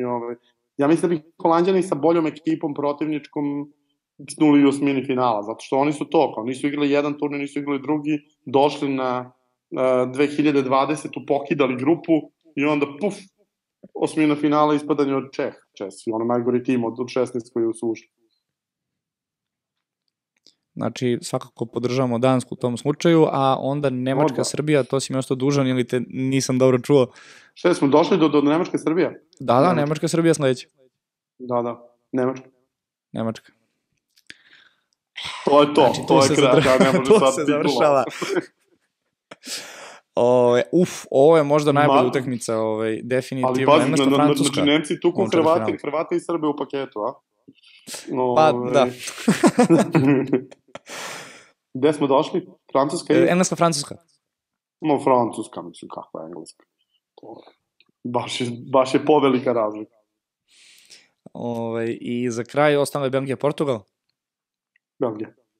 Kao i prošle godine, samo sad Belgija je mnogo dublja i može sebi da dopusti da dobije batine, što u Sevilji nije smela da dozvoli. A vidiš, mi smo baš razmišljali da li ćeš biti romantičar i predviđati to čuveno finale Argentina-Portugal i da zaslužimo jedno konačan okršaj Messi i Ronalda za to golta. Lako bilo, pa mislim, Messi ne treba, Messi treba da igra, Ronaldo ne treba da igra u reprezentaciji, njima 17 igrač po kvalitetu u najboljem slučaju sad, a timski, odnosno tipski ne uklapa se uopšte. Ali će igrati zbog toga što je Fernando Santos. Upravo tako i zato što ima. I zato oni neće uzeti titul. Mislim dobro, ne bi uzeli, nije ovako, ali... Pa dobro, znači došli smo u polufinale, 2 reprezentacije iz iste grupe. Danska igra protiv Nemačke, a Francuska protiv Belgije.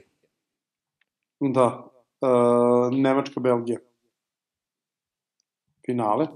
To je finale, jel? I Dobro. Nemci dobijaju. Da. I Nemci dobijaju. I Danska, Francuska i opet, i tu Danska dobija i uzima treće mesto. Eto, dobio si. Dakle, treće mesto Danska i Nemci osvajaju svetsko prvenstvo, dakle, fudbalna utakmica, odnosno sport koji se igra 90 minuta i dobijaju Nemci na kraju, ali tako? Da. Pa dobro, ovo je interesantno, ne znam nekako. da li neko od nas uopšte računao Nemce u polufinalu, uopšte da li ima predikciju. Mislim da to jeste suštinski problem. Sad si nas naterao na ozbiljno razmišljanje, moram ti priznati. Sad niko ne razmišlja o Nemcima, doduže to jeste stvarno onako, ta četvrtina žreba je najpaklenija, jer su, oni moraju da igraju svi međusobno. Znaš da će proći Belgija, znaš da će proći Hrvatska, znaš da će proći Nemačka i Španija i onda moraju da se pobiju međusobno da uđu u polufinale. Tako da jeste vrlo neprijatno, ali biće zapravo najzabavnije ako zaglave Nemci i Belgijanci u osmini, pošto je to takođe legitimna mogućnost. Ko će tu biti prvi, ko će drugi, to su male razlike, pogotovo u špansko-nemačkoj grupi. A reci mi, Vlado, s obzirom da naravno da navijaš za našu reprezentaciju, pored naše reprezentacije, ko ti je lični favorit, nebitno zbog mogućnosti da li može da prođe grupu ili ne, da dođe do finala jedna reprezentacija, ko ti je favorit, evo da možeš da izabereš da osvoji, ko bi to bio? I Dark Horse. I Dark Horse, tako je, naravno. Pitaš me osim Danske ili... Pa dobro je to, ostavljam ti da kažeš Danska. Pa ne mislim, ja za Dansku navijam uvek od 84. godine s kim god da igraju, makar bila i Srbija. Tako da tu sam vrlo... Tako da, za Dansku i Srbiju. Dobro, i normalno moram da navijam i za Belgiju jednim delom, zato što, jel te, živimo ovde. Ali tim redom, da. A reci mi, da li bi onda i Dansku nazvao jednim potencijalnim pravim Dark Horse-om takmičenje, jer to smo isto imali pitanje koja je reprezentacija Dark Horse. Mnogi je zovu Dark Horse-om, ali ja mislim ne vidim kako može bude Dark Horse, oni su polufinalisti evropskog prvenstva i svi ih očekuju u završnici. Mislim, Dark Horse treba da mi bude neko ko bi Meksiko recimo da prođe do polufinala, to bi bilo to. Ja ne mislim da Danska može da izgora do titule.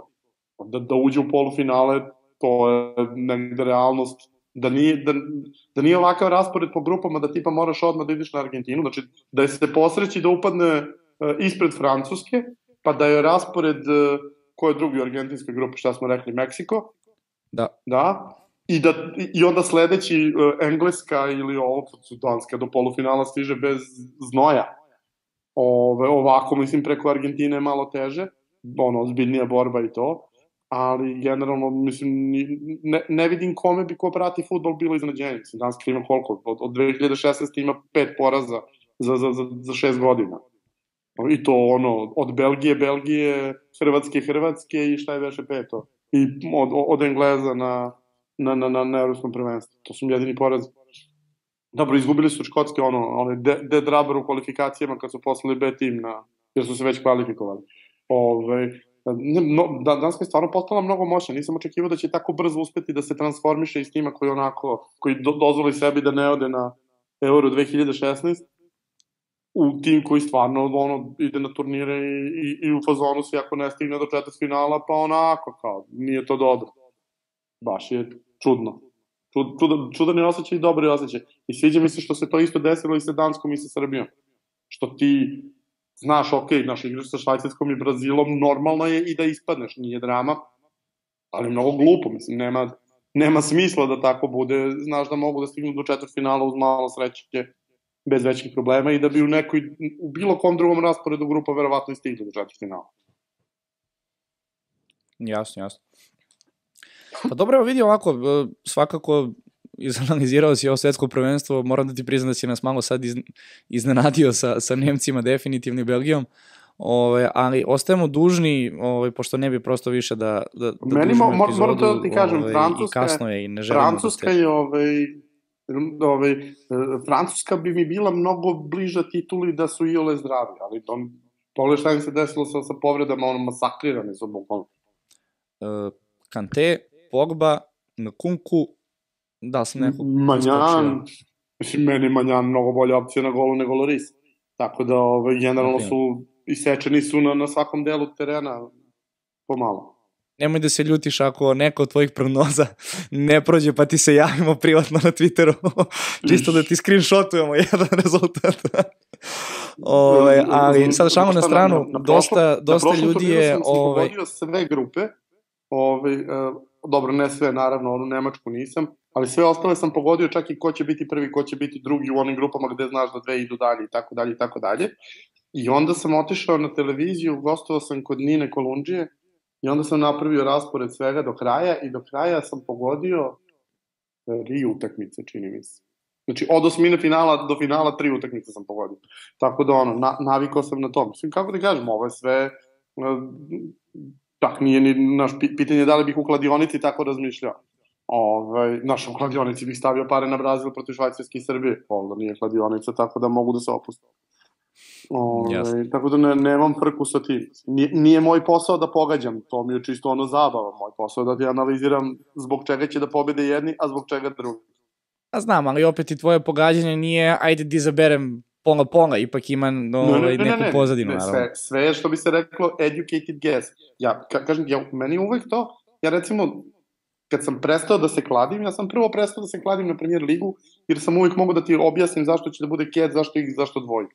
I zašto će biti 1 gol, a zašto 5 golova. Znači sve sam mogu da ti objasnim i onda shvatiš, ok, kao znaš, ali sve mi je dovoljno logično, ok, onda ne mogu da igram to.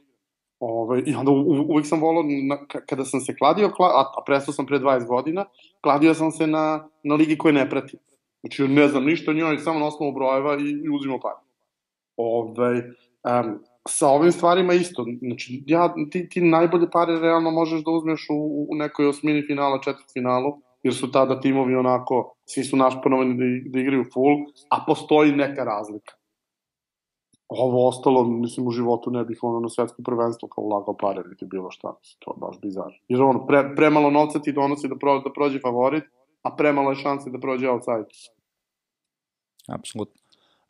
Mi bi sada posljednji deo epizode izdvojili za naše pratioce i gledalce podcasta. Mi smo njima stavili jedan story na Instagramu da najavili smo zapravo tvoje gostovanje i pitali smo ih, prosto rekli smo im da postave pitanja koje ih interesuju da ti prokomentarišeš, tako da ću ja pustiti Marka sad da ti pročita pitanja sa Instagrama i izdvojili smo koliko, 3-4, jel? Pa da, ima nekoliko pitanja koje se ponavljaju, ali evo Vlado, vjerojatno ti možda nam kažeš dosta o tome. Glavno pitanje, situacija oko Ronalda i Manchester Uniteda, naročito sada oko ovog intervjua, kako misliš da će da se završi i neko tvoje mišljenje o svemu ovome i ovaj intervju? Pa mislim da je ovo znatno uprostilo čitavu situaciju, zato što je sve išlo ka tome da se raziđu vrlo brzo, ako se pronađe ko će da uzme Ronalda. Posle ovoga naravno ne može da bude govora da bude bilo kakav drugačiji rasplet. Mislim da je Ronaldo napravio nekoliko baš ozbiljnih grešaka, koje mislim da će ga skupo koštati, čak možda i finansijski, ali mislim ovako oko ugleda i oko svega ostalog. Prva stvar, ne možeš da ideš kod čoveka kod kojeg je otišao da da intervju. Mislim, Piers Morgan je onako, baš trash, najgori koji postoji i onako i lik vrlo neprijatan. I onda još plus, zato što Piers Morgan ima taj stav, ja sam bliski Ronaldov prijatelj, što već onako veliki znak pitanja nad Ronaldo ako mu je to prijatelj. Ti znaš da on njemu neće postaviti ni jedno neprijatno pitanje. Kako možeš ti, znaš, to čak i sa stanovišta novinarstva je potpuno neprihvatljiv intervju da ti nemaš ni jedno neprijatno pitanje. Zamisli, mi sad držimo, kako se zove intervju, ja vama kažem, nemojte da pitate ništa o tome što je sport klub izgubio, ne znam, prava na Premier ligu ili nemojte da me neko slučajno pita sutra kao što sam rekao da će da prođe, a što nije. Mislim, da imam problem sa tim, ne bih to tako javno govorio i rekao bih da će svi favoriti da prođu redom što je očekivano. Ne, ja hoću da kažem nešto što je neočekivano, a da mi ima smisla. Ovo je baš bilo to. Znači, baš glup intervju sa novinarskog stanovišta i mnogo glup intervju sa Ronaldovog stanovišta zato što prikazuje sebe kao, mislim, ja znam i svi koji prate bi trebalo da znaju da on je jedno emocionalno nezrelo derište do 12 godina u glavi. I uvek je bio takav. To nije ništa strašno dok ne počneš da se, ne smeš da se batrgaš. bolje oćuti nešto, nego da stvarno se prikažeš u ovom svetlu u kojem se prikazuje. Mislim da je on sebi generalno onako, što bi se reklo, uništio legacy dosta, u smislu da ne znam baš mnogo navijača Uniteda koji će misliti dobro o njemu više, u bilo kom smislu, a sa druge strane, znaš, mislim, ko će sutra da zove takvog čoveka kod sebe, jer on je toksičan, to znamo svi. I videli smo u Juventusu šta se dešavalo i videli smo u Unitedu u slačionici šta se dešavalo kad je došao. Ali si uvek mogao da pravdaš na to, ok, ali je super zvezda, razumeš zašto sponzori žele da dovedu takvog igrača, razumeš da će da daje golove i to sve. Ja nemam problem sa tim što on ne daje golove.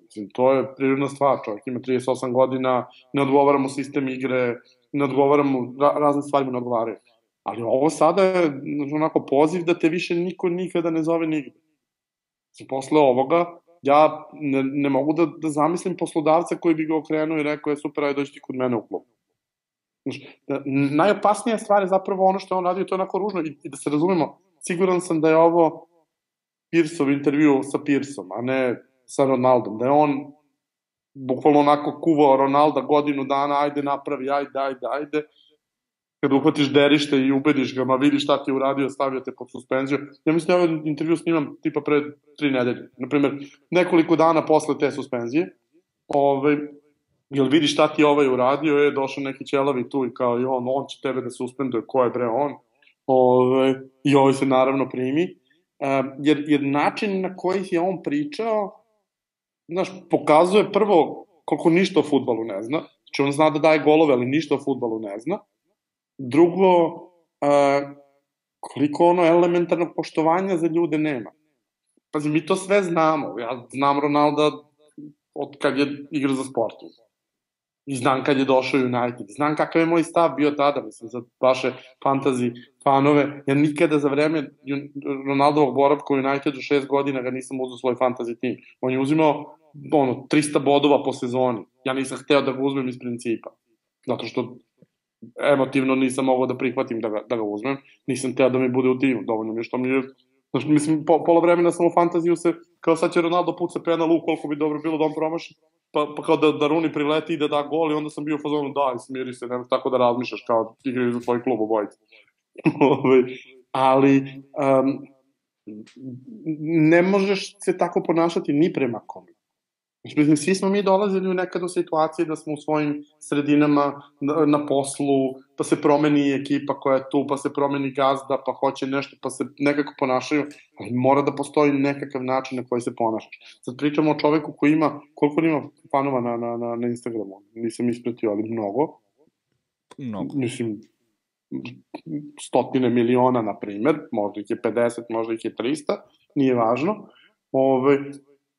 Sa takvim stvarima ti imaš neku odgovornost. Ja kad nastupam pred ljudima, pošto znam da postoji gomila ljudi koji će hteti da me gledaju kao vas dvojica i kao ljudi koji gledaju ovu emisiju i ostalo, ja moram da imam neki nivo poštovanja prema vama.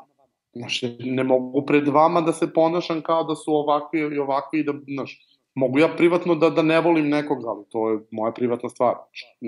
To ne ide u javnost. Ne možeš takve stvari da radiš. Tako da mislim da je ovo, što bi se reklo, karakterni suicid Cristiano, da posle ovoga za njega stvarno ne vidim šta je sledeći korak. Ne vidim kakva je akcija. Ne mislim ja da će njegov fan klub da se... Kako?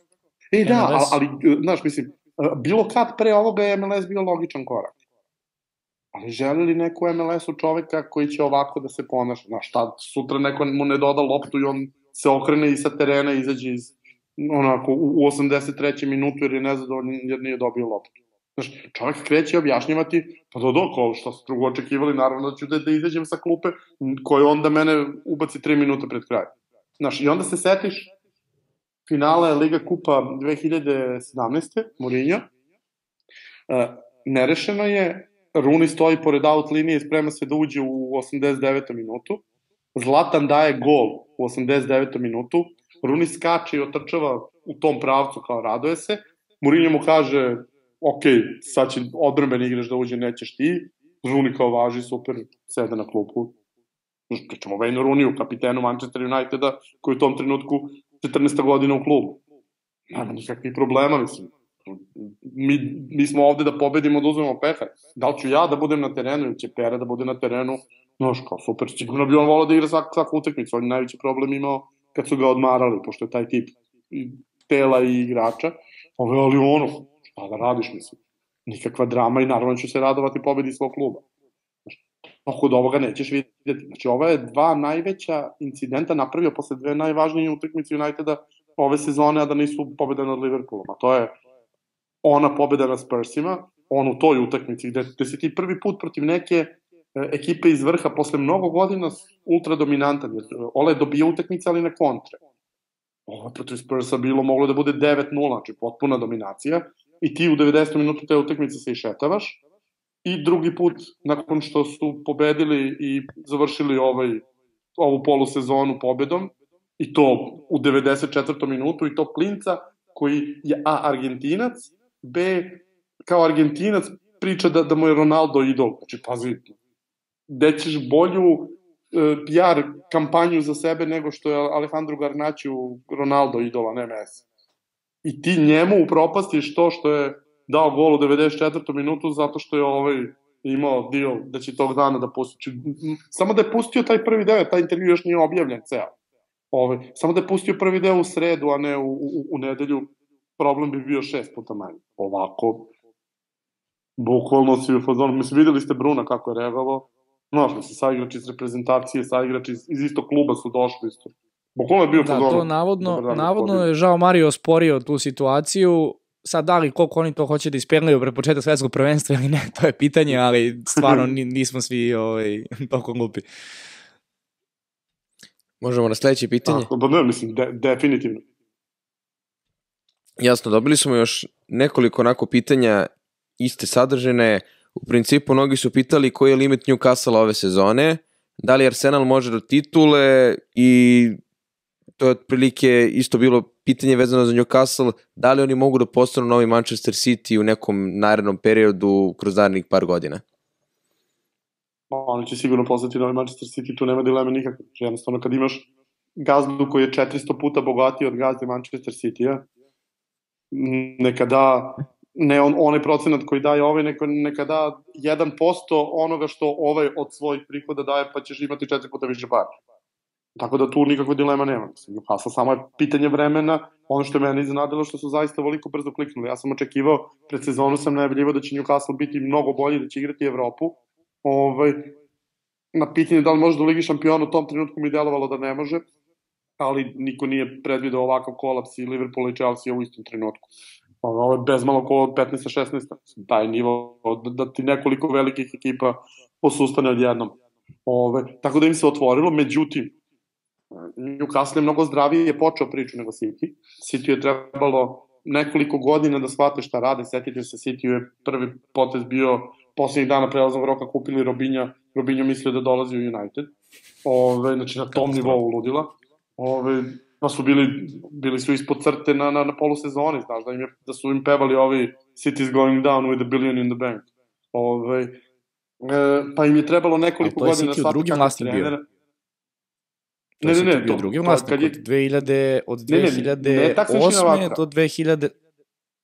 Ne, Taksin je bio godinu dana i otišao je 30. avgusta 2008. otišao. Ovi su došli tog dana, imali 2 dana da kupe nešto i kupili Robinju. Znači, bukvalno, imali su 48 sati da nešto urade. I Robinjo je bio jedini super poznat igrač koji je bio daj neka ga neko odvede iz Madrida, i bilo je kao daj Robinja, i doveli su. Cirkus je nastao kod toga. Taksin je godinu dana ranije došao. 33 miliona u to vreme.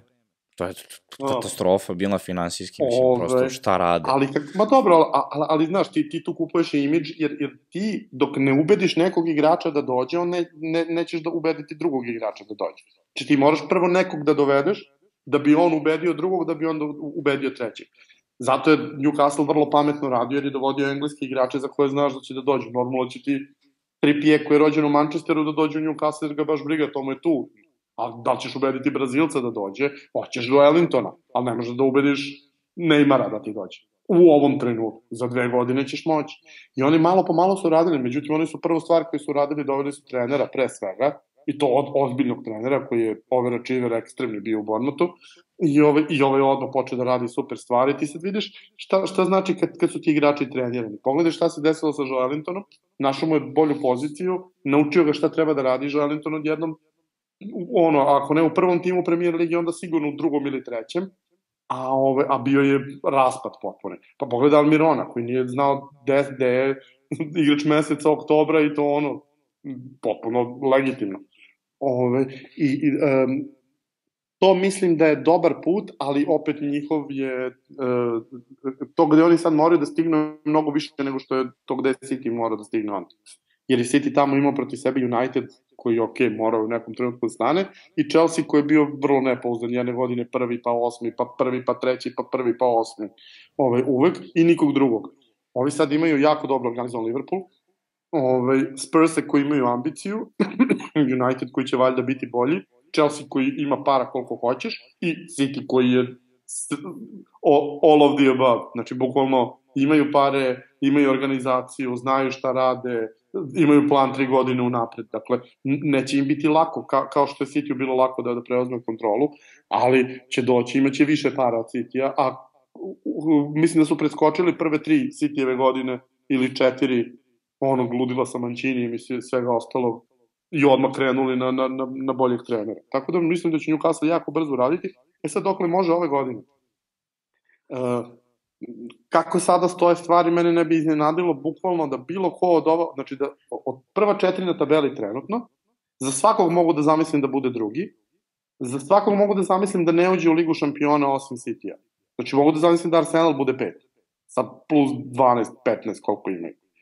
Mogu zamislim da Newcastle bude 7 na kraju.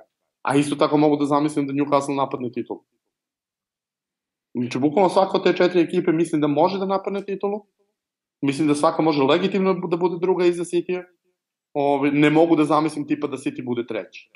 City će sigurno biti prvi ili drugi. Ali za ove ostale mogu da zamislim da čak i Arsenal, pošto je Arsenal poznat po tome što imate prvaci sveta do februara, onda stanu. Mogu da zamislim da Spursi ima 3 loše utakmice i može svašta, još jedna povreda i može svašta da se desi. I mogu da zamislim da Newcastle stane, ali realno mislim da su sva 4 odigrala perfektne sezone, da Spursi igraju s obzirom na, mislim, mnogo malo se priča o tome s kakvim su oni problemima, oni su tanki u onom elitnom delu, a njima su se ti elitni igrači povređivali. Malo nema Sona, malo nema Kuluševskog, oni kad su sva trojica tu, oni su možda i najbolji napad ligi, ali kad nisu sva trojica tu, oni nisu drugi najbolji, nego su 12. najbolji napad ligi. Tako da oni su jako ranjivi. Za Newcastle teško mi je i da shvatim šta bi moglo da im bude problem s obzirom na to da sve im radi. Dobar golman, dobro igraju u odbranu, dobro igraju napad, dobro u build-upu, koriste situacije, u stanju su da te pregaze, u stanju su da iščupaju bodove kada ne dele da dominiraju. I Arsenal, naravno, dobro, za Arsenal mi je jasno šta može da bude problem. Arsenal ima pakleno sad raspored kad se vrati, jer Arsenal nije igrao ni sa Newcastle ni sa City, sa 2 top 4 tima. I tek ih sada čeka u kratkom roku, jedni i drugi United ih čeka, bukvalno u 20 dana. I to ako prežive, oni su legit kandidati za titulu. Ako to ne prežive, samo je pitanje koliko brzo će se zaustaviti. Jer su ova 2 propusta do sada, poraz na Traffordu i bod sa Southamptonom, su odmah ukočili, ali moramo da vidimo da li će moći da ukoče ako se desi da loše prođu te 3 utakmice. Pa, dobro, ja mislim da je to zapravo odgovori na naša predstojeća pitanja, tako da ostalo možda samo jedno kratko, ali baš kratko da te ne zadržavam. 2 kratka pitanja, da li dalje igraš Football Manager? Samo da završim, znači, mislim da je City 60% prvak i mislim da su ova 3 skoro pa tu. Jasno. Što se tiče pitanja, dobili su pitanje da li dalje igraš Football Manager? Nisam igrao, ja mislim, 7 godina. Dobro. Drugo pitanje koje meni isto bilo interesantno, da li misliš da se u Srbiji, u srpskim klubovima koristi taj data science i ako se ne koristi, koliko zapravo onda kaskamo za drugim državama i klubovima u Evropi? Pa tebi je dovoljno da vidiš jednu stvar, a to je radnik iz Surdulice, zahvaljujući karakteru svog sportskog direktora, koji uzgled budi rečeno prethodno rešio sam da ode u Ganu i da nađe igrače i da pokrene talas igrača iz Gane. Eto, sad imaš 2 igrača u reprezentaciji koje su igrala u Srbiji ili igraju sada. On raspiše konkurs praktično na Twitteru, ako se ne varam, za skaute kluba i ti iz tog skautinga klub ti skoči 5 mesta na tabeli sledeće godine. To ti govori o tome u kakvom stanju je generalno nauka u srpskom fudbalu, gde ti sa bukvalno minimalnom intervencijom možeš da se makneš 10-15 bodova gore dole. Ono što je problem, mislim što je Srpska liga takva kako, potpuno neupotrebljiva za bilo kakvu ozbiljnu analizu, to jeste problem, zato što je pola stvari dogovoreno, pola stvari je podrazumeva se da će ove godine da ispadne ovaj i on ispada šta god da se desi, ovaj će da bude...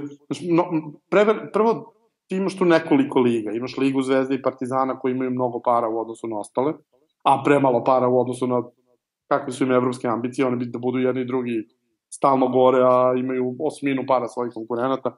Bilo smešno, igra Zvezda Monako spucao za 5 godina 400 miliona evra na transfere. Kako se ti takmičiš sa nekim takvim? Ti odigraš u Beogradu bolje od njih. Mislim, potpuno nenormalne stvari. Partizan, svi ovi s kojima igra u grupi, gde je prošao kroz grupu, Keln ima budžet za godinu dana kao Partizan za 5. I Partizan ih tuče i kod kuće i na strani. Zvezda ih tuče i kod kuće i na strani pre neku godinu. Zvezda i Partizan su neuporedivo bolji nego što im se odaje priznanje ovde. Ovde im se ne odaje dovoljno priznanja, jer oni rade čuda u Evropi i dokazuju se tamo gde jedino mogu da se dokažu. U Srbiji nema šta se dokaže, ne možeš da igraš ozbiljnu ligu gde ovo ima 30 miliona budžeta, ovo je 20, a peti klub u ligi ima 2 miliona. To nisu iste relacije, to potpuno je druga neka stvar.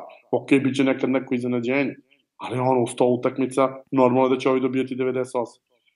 I onda imaš Čukarički, koji samo na osnovu toga što ima kontinuitet i što nema nikakve frke ni oko čega, što imaš Gazu za koga znaš da će i sutra da plati i preko sutra i za 2 meseca i za godinu dana,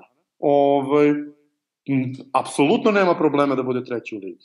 Dakle, sa prilično malim budžetom za bilo koje standarde normalne, to neki 3-4 miliona, oni su zakucani treći u ligi zato što niko ne može da im priđe, jer većina klubova, da li će biti plata, da li neće biti plata, da li će biti ovo, da li će da ugasi neko klub sutra, da li će se cela garnitura preseliti u neki drugi klub, pa ćemo da vidimo šta. I zbog svega toga je mnogo teško raditi bilo kakav ozbiljan posao. U Srbiji fudbal kao takav bezmalo je klinički mrtav. I zapravo sve što se dobro dešava se 6 godina unazad i sa reprezentacijom i sa klubovima, sa ova 2 kluba, je potpuno nenormalno i nelogično. Mislim, predobro je sve da bi bilo održivo. Stalno idu te priče, režim ovima, režim onima, daju pare ovde, daju onda. Mislim, nema tog režima koji može tebi da kupi kontinuitet tako dobrih rezultata kao što imaju Zvezda i Partizan. Možeš u Srbiji da budeš prvak stalno ako te neko protežira, ali ne možeš u Evropi da stalno radiš nešto dobro. I zbog toga svega mislim da ni data science ni bilo šta pitanje kad će ući, ali nije u Srbiji najgore. Mislim, data science ne postoji u Turskoj, da krenemo od toga. Zemlju koja ima ligu od 600-700 miliona godišnje, tamo skoro niko. Pogledaj šta kupuju i kako kupuju. Samo da je poznato ime, nije bitno da li se slaže sa ovim, da li se slaže sa ovim, da je kupljeno 6. Nije koliko je kupljeno. Top 4 kluba su valjda dovela 12 igrača 29. 30. 31. i 1. na kraju prelaznog roka. Znači, kad je već završen prelazni rok koji traje 2,5 meseca, oni u proseku dovode po 3 igrača. Šta ti to govori o tome? U tom trenutku ima već prosto 6-7 kola i cele kvalifikacije, i Trabzon ostao bez Lige šampiona, i ko je još ostao bez konja ispala od drite. Takve stvari sebi dozvoljavaš. Šta onda dočekuješ od Srbije koja ima ligu od 58 miliona, od čega ova 2,50? Jasno. Pa ja mislim da si ti ovo sasvim lepo sročio, jedno 5 minuta izlaganja, ne bi mi tu ništa dodali, tako da ja ako se slažeš, mi bi da završimo ovu epizodu. Imam ja još jedno ovako pitanje Ajde, za Vladu. Kako ti se čini naš studio? Malo liči možda kao na onaj studio iz Piramide radosti. Pokušali smo onako da budemo što kreativniji. Izgleda ti bolje nego mesto u kojem ja snimam svoje podcaste i ja, recimo da. Eto, ako budeš nekad ponovo dolazio u Beograd i Srbiji, imaš poziv od nas. Srđanu Ercegu kako je sredio studio tamo gde se Infinity, gde je rađena Piramida. On je stvarno super to sredio i tako dalje, ali generalno ne vode ljudi previše računa o tome kada pokreću takve stvari, tako da zaista jeste za pohvalu što ste se istimali da imate ono i tonca i sve ostalo i tako dalje, to sve jako lepo. Hvala. Hvala ti, Vlado, to nam stvarno znači. Ja se nadam da si prosto i ti uživao koliko god, znamo da je kasno i kod tebe i kod nas, ali mislim da je ovo stvarno bilo, evo, pre svega za mene i Marka jedno prelepo možda iskustvo, definitivno. Tako da, nadamo se da si se ti donekle lepo proveo, da si uživao u ovoj epizodi i nadam se da sledeći put, kada te budemo pozvali i kad nađemo neku dobru temu, da ćeš imati vremena i da ćeš hteti da gostuješ kod nas, pa što i da nekad se vratiš u Srbiju, dođeš na par dana, nedelja, da dođeš uživo, da sedneš u studiju i da popričamo malo više uz kafu pa i da upalimo kameru, što da ne. Bićemo u kontaktu svakako. Dobro, to ćemo sigurno biti, a ja sam ti obećao, šaljem ti rezultate kako budu stizali sa svetskog prvenstva. Tako da, dobro, evo, ajde onda mi da zatvaramo epizodu. Još jednom ti se zahvalimo što si pristao da budeš naš gost. Fantasy Masteri, nadam se da ste uživali epizodi. Svakako smo vam najavili unapred da ćemo dovesti specijalnog gosta. Pozvali smo Vladu u našu Fantasy Master ligu, tako da stići će ti kod, nadam se da ćeš ući u ligu i da nemoj da otkrivaš ime ekipe, nek to ostane anonimno sve do trenutka dok ne budeš... Nećemo to da delimo, ali što da ne, možda osvojiš neku nagradu za najviše poena u mesecu ili kolu zapravo, što da ne na kraju sezone. Tako da, eto, nadam se da još jednom da ste uživali. Marko, jel ti imaš nešto da dodaš? Ne, sve si rekao. Tako da, eto, pozdravljamo vas sada do naredne epizode. Kreće svetsko prvenstvo, mi ćemo se potruditi što češće da vas obaveštavamo, dajemo neke analize oko samog Katara. Imamo i neku ideju jednog momka koji je trenutno u Dohi, to sam zaboravio da ti kažem, tako da razmišljamo da sa njim stupimo u kontakt i da s vremena na vreme nam da neku analizu naših navijača koji se trenutno tamo nalaze, ali, ajde o tom potom, vidjet ćemo da li će to da zaživi. U svakom slučaju pozdravljamo vas, Vlado, hvala još jednom što si gostovao u našoj emisiji, čujemo se nekom drugom prilikom, ovim putem našoj reprezentaciji želimo svu sreću na svetskom prvenstvu i nadamo se, idemo do finala, što da ne, je li tako? Korak po korak. Korak po korak, tako je. Tako da, eto, odjavljujemo se društvo, hvala što ste nas gledali, Vlado, pozdrav. Svako dobro, Vlado. Pozdrav. Ćao.